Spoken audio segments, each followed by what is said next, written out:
9h45 sur Radio J, merci de votre fidélité. Vous pouvez nous écouter en direct sur notre site internet radioj.fr et sur notre application Radio J. C'est décidé, je passe au maquillage bio. C'est le thème de notre entretien du jour ce matin avec Caroline Schwartzfeld, directrice de Beauty Place et de Beauty Pop-Up comme tous les lundis matins. Bonjour Caroline. Bonjour Ilana. Bonjour. Alors ce matin on va donc parler du maquillage bio. Pourquoi décide-t-on de basculer vers le maquillage bio? Comment bien les choisir? Quelles sont les marques aussi de maquillage bio qui peuvent nous encourager à nous mettre ça sur la peau? Et bien pour commencer, je vous propose de parler de nos propres expériences personnelles. Caroline, c'est vrai que à titre personnel, je me suis mise tout récemment au maquillage bio car je me suis aperçue, je me suis rendu compte que tous les produits que j'utilisais depuis des années étaient extrêmement toxiques pour la peau, des résidus de pétrole notamment, j'ai vu ça dans les produits. J'imagine que c'est ça qui pousse les femmes à changer leur make-up. C'est une des raisons, en fait, très valable d'ailleurs, c'est de savoir qu'est-ce qu'on met sur la peau, puisque maintenant on fait déjà attention à ce qu'on mange. Ouais. On fait même attention à ce qu'on utilise comme détergent. Bah oui. Donc c'est important. Donc en fait, là, la peau, et la peau et le maquillage, c'est des amis intimes. Tous les jours, de façon répétée, de façon prolongée, 365 jours par an. Il y a un moment, il faut effectivement faire attention. C'est la première raison, effectivement. Puis c'est les allergies aussi. Ah oui. Les gens qui ont des allergies, c'est une des vraies raisons pour lesquelles ils se disent à un moment, il faut que j'arrête avec tous ces conservateurs. J'en entends parler, les perturbateurs endocriniens, toutes ces PEG, BBT, BBH, etc. Bon, personne comprend vraiment ce qu'il y a dedans, mais en attendant, on fait attention. De toute façon, on constate qu'on est à un retour au naturel depuis quelques années. Déjà, les gens privilégient les choses naturelles. Oui, et ça fait vraiment du bien. Et surtout qu'on ne lésine pas finalement sur la qualité. C'était pas le cas il y a 15 ans, où finalement les produits n'étaient pas très glam. D'ailleurs, il y a plein d'idées reçues qui continuent à perdurer depuis 15 ans, mais qui ne sont plus valables aujourd'hui. Mais voilà, aujourd'hui, on se met au bio et de façon agréable et c'est plaisant en fait. Alors on va parler justement des idées reçues. Je voulais vous parler de l'application Yuka aussi, Caroline, qui nous aide aussi beaucoup. C'est vrai que quand j'ai vu par exemple que ma poudre terracotta d'une très grande marque de luxe que je ne citerai pas était notée 0 sur 100 et contenait des produits, des perturbateurs endocriniens, vous l'avez dit, je me suis tout de suite arrêtée. Yuka, c'est fiable selon vous? C'est fiable comme plein d'applis qu'il y a en ce moment. Il y en a plein. Qui font aussi la nourriture d'ailleurs. Qui font aussi la nourriture, bien sûr, c'est le même combat finalement. J'ai envie de vous dire, vous pouvez y aller tranquillement, en regardant un petit peu, mais du coup, ça vous a fait changer de marque, j'imagine. Absolument. Voilà. Bon. J'ai tout renouvelé. Oui, ok, mais il ne faut pas être dans l'outrance comme ça. C'est-à-dire que limite, si votre poudre vous plaît, que tous vos produits ne soient pas tous comme ça, mais s'il y en a un, il faut le garder. Moi, j'ai confiance en ces marques-là, en ces applis, mais d'un autre côté, j'ai aussi confiance en mon ressenti. Voilà. Et donc, je tape un peu dans toutes les marques et je fais attention et je ne me fie pas qu'à une seule appli parce que derrière... on imagine. On ne sait pas s'il y a des industriels, des choses comme ça. Aujourd'hui, on a le droit de se méfier un petit peu. Après, la liste des ingrédients est notée quand même. Oui, la liste des ingrédients est notée. Mais justement, vous voyez, les labels, par exemple. Quand on est face à un rayon et que vous avez des labels bio, type EcoCert, Cosmé Bio, vous pouvez déjà faire confiance sans forcément aller dans les listes d'ingrédients. Donc, les labels sont là pour ça. Donc, il faut apprendre à lire les étiquettes aussi correctement. Il faut apprendre surtout à lire les labels. C'est pas la peine d'apprendre tous ces mots latins qu'on ne comprend pas. À part le mot paraffinum. Des noms chimiques. Oui. Ouais. Donc, c'est pas la peine pour l'instant. On va dire, dans un premier temps, repérons les labels. C'est ça qui doit nous sauter aux yeux. Oui, bien sûr. Ça suffit largement déjà. D'ailleurs, ils sont faits pour ça. Donc, non, mais c'est vrai.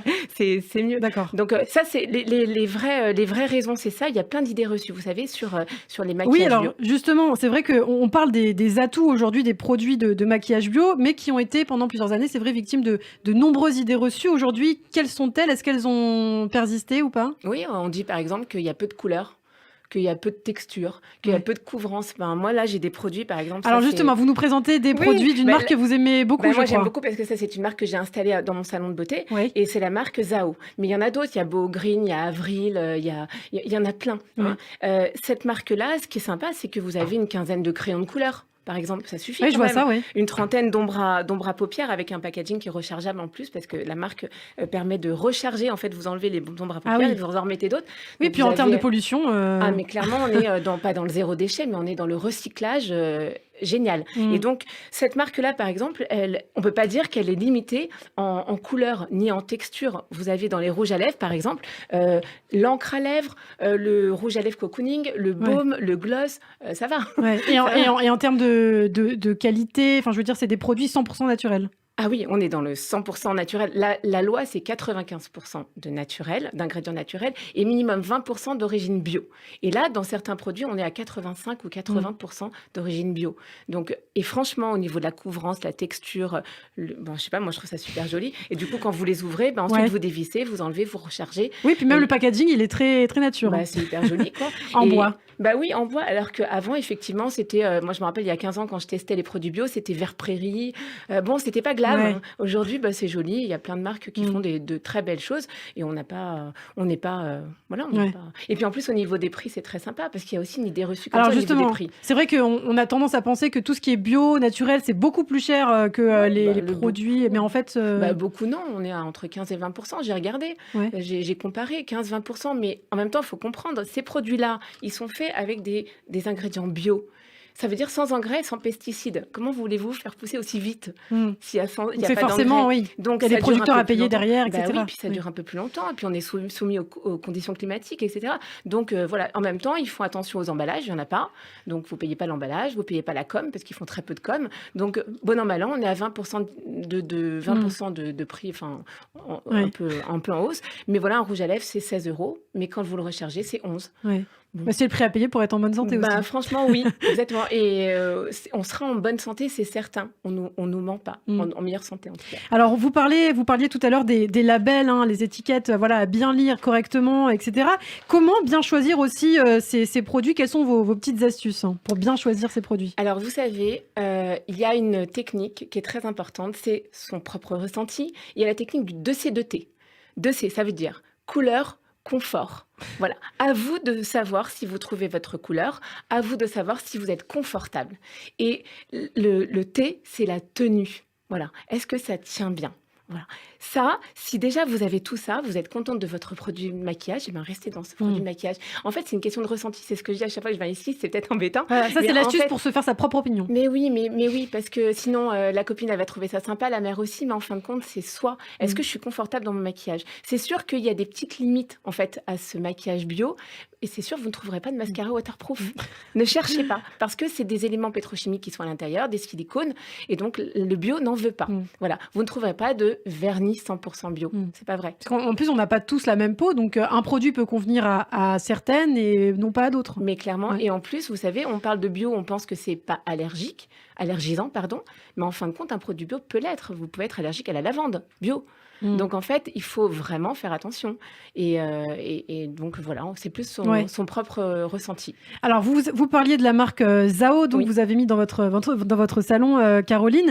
Moi, par exemple, j'utilise la marque Yves Rocher, parce que j'ai vu que voilà, il y avait des bons composants, 95% d'ingrédients naturels, même pour les mascaras. C'était très difficile de trouver un mascara qui était bon pour la santé sur Yuka, notamment sur l'application. Est-ce que vous avez d'autres marques à conseiller Oui, vous avez Beau Green, par exemple, qui est vraiment très, très proche de cette marque-là. Vous avez Avril aussi qui a des magasins maintenant. Donc, ce sont des magasins qui proposent des conseils. Parce qu'en fait, il faut aller vers le conseil. Vous savez que dans le maquillage bio, il y a du soin. Ouais. En fait, par exemple, dans cette marque-là, vous avez du bambou sous toutes ses formes. Et le bambou, c'est de la silice, et la silice, c'est très bon pour la peau. Mais il faut que l'esthéticienne vous conseille. Et c'est là que nous, on rentre en jeu, et je suis contente de le savoir, c'est que dans le maquillage, on peut vraiment conseiller du soin. Dedans, vous avez des produits de soin. Et on va ensuite adapter tous ces fonds de teint, par exemple, en fonction de la couvrance que vous souhaitez. Voilà. Le type de peau. Du type de peau, mais clairement, alors que ce n'est pas le cas dans toutes les marques. On ne peut pas toujours adapter en fonction du type de peau, de la couvrance, du confort que vous souhaitez. Tout ça, c'est possible avec le bio. Donc, on a des fonds de teint stick, des fonds de teint poudre, des fonds de teint... Alors qu'avant, on avait juste 1 ou 2 fonds de teint. Donc, voilà, toutes ces marques-là... Aujourd'hui, il y a beaucoup de choix, c'est vrai. Oui, toutes ces marques-là sont valables. Et à vous aussi d'aller voir un peu ce que vous ressentez. Alors, on a parlé des bienfaits du maquillage bio. Y a-t-il des limites à ce maquillage, des contre-indications peut-être les contre-indications, c'est les allergies. Ouais. Donc, et puis, vous avez posé quoi comme question? Les limites. Les limites. Oui, les limites, il y en a une, par exemple, qui est très embêtante, c'est le rouge à lèvres rouge. Ne cherchez pas un rouge. C'est pas possible. C'est insupportable. Oui, mais pourquoi? En fait, il faut bien l'appliquer. Ça, c'est un travail de maquilleuse. Oui, c'est vrai, mais c'est surtout la couleur rouge. Vous ne la trouverez pas dans le bio. Pourquoi? Parce que c'est de la cochenille dedans. Ouais. Et donc, la cochenille, le bio n'en veut pas. Donc, pour l'instant, ils cherchent et ils mettent tous leurs efforts. Oui, parce que la cochenille, il faut rappeler, c'est un insecte. Ah oui, c'est un petit insecte qu'on retrouve au Brésil. d'ailleurs dans des colorants alimentaires aussi. Exactement. Et du coup, dans les rouges à lèvres, on peut pas parce que ça déforeste. Enfin, en tout cas, ça tue tous ces insectes du Brésil qui sont sur des feuilles de palmier. Et puis finalement, puis c'est pas cachère en plus. Puis en plus, c'est pas cachère. Donc, c'est pas cachère. Non, mais effectivement, voilà. Donc, voilà les limites. Le mascara waterproof, les vernis aussi. Mais les vernis, par exemple, parce que ça fait partie des produits de maquillage aussi. Les vernis, vous avez quand même du 8 free, 9 free. Je sais pas si vous voyez ces petites dimensions qu'il y a dessus. Ça veut dire qu'il n'y a pas de dibultiftalate, pas de xylène, pas de voilà tous ces produits comme ça qui sont perturbateurs vraiment. Déjà, il faut vous rapprocher quand même d'un produit très naturel et vous risquez beaucoup moins de Après, il faut peut-être faire un mélange aussi. Si on veut vraiment avoir un beau rouge, il faut peut-être faire plusieurs mélanges. Oui, on peut faire plusieurs mélanges. De la peinture. Oui, et puis vous savez qu'avec un gloss transparent, si vous grattez un peu un fard sec et que vous mélangez votre gloss transparent avec un fard sec, par exemple de couleur orange, vous avez un gloss de couleur, la couleur que vous souhaitez. Donc, il y a plein de petites astuces si vous ne trouvez pas exactement ce que vous souhaitez dans le bio. Bon, merci beaucoup pour tous ces conseils, Caroline Schwartzfeld. D'ailleurs aussi, on parle beaucoup des cheveux aussi en bio, parce que c'est vrai que on a remarqué qu'il y avait des sulfates, du silicone dans les cheveux. Ça, c'est aussi très intéressant. Clairement. Et puis nous, au salon, par exemple, on a une marque qui s'appelle Patrice Mulato. Franchement, elle est dans le bio à fond, du début jusqu'à la fin, c'est-à-dire de la conception jusqu'à la fin de vie. On est vraiment dans le bio et on est très content. Et les cheveux sont très, très brillants. Donc vraiment, c'est super. Toutes les raisons de passer au bio. Oui, j'en trouve pas des merci beaucoup, Caroline Schwartzfeld, directrice de Beauty Place et de Beauty Pop-Up. On peut vous retrouver sur votre site internet www.beautypopup.fr et partout sur vos réseaux sociaux, Instagram, Facebook et YouTube. Merci beaucoup, Caroline. Merci.